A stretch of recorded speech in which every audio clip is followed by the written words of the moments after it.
Sixth period, what up? Or if this is video for the future, hello everyone. So this is the parallel structure with the Gettysburg Address. It's a pretty neat document. So before we get started, wanted to tell you guys a couple of things. We are reviewing parallel structure number 1. Number 2, what governs why Mr. Kraus chose this particular document is Smarter Balance. Talks about using seminal documents from U.S. history. And I think, you might, this document certainly qualifies. The Gettysburg Address by Abraham Lincoln, 1863, to commemorate a terrific battle. So before we get into this document, I wanted to do a quick review just in case. So the review should take about 2 minutes if you want to skip ahead in the video to talk about parallel structure. First things first, we are looking for parallel structure, which some people also call parallelism. So how do we find parallelism? Well, we're looking for phrasing that is similar or grammatically structured the same way, or the syntax seems to follow a pattern.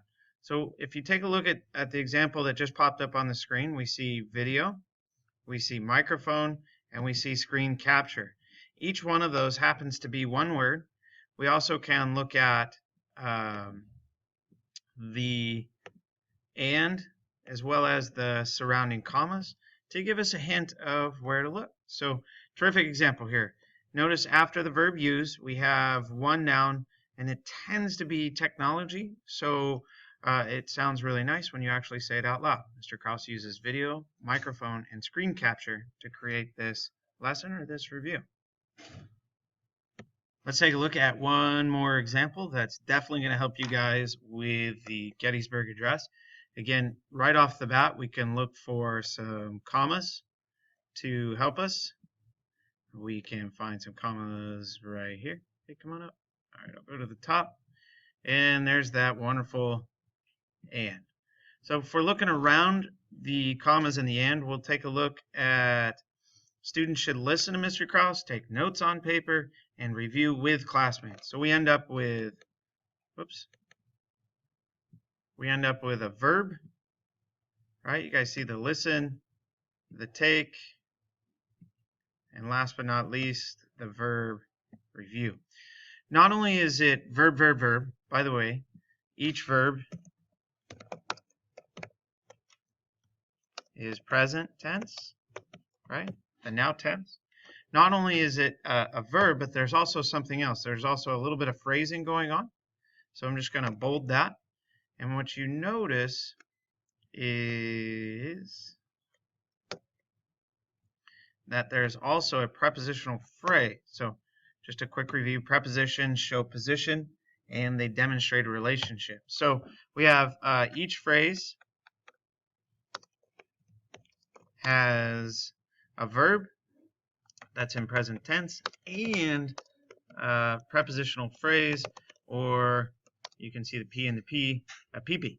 So each phrase has a PP and a present tense verb. Again, with the prepositions, you guys think of the pen. The pen is on screen, off screen. If I gave this pen to one of you guys, you could say something like, I got the pen from Mr. Kraus. Mr. Kraus goes to the movies with his wife.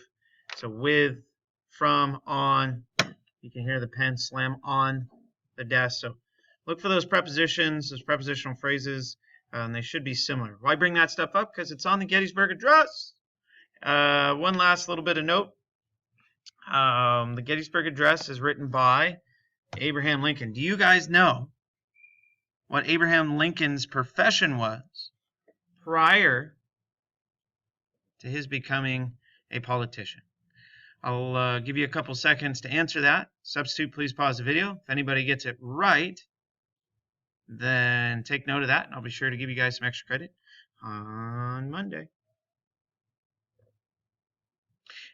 Hopefully somebody got it. Yes, he was a lawyer, and lawyers are experts at language. So just so you know, guys, with the whole parallel structure, we were looking for the commas and the ands. There's a couple other things to look for. Instead of a comma, Something that's like a comma but much stronger is a long dash. So those things are similar.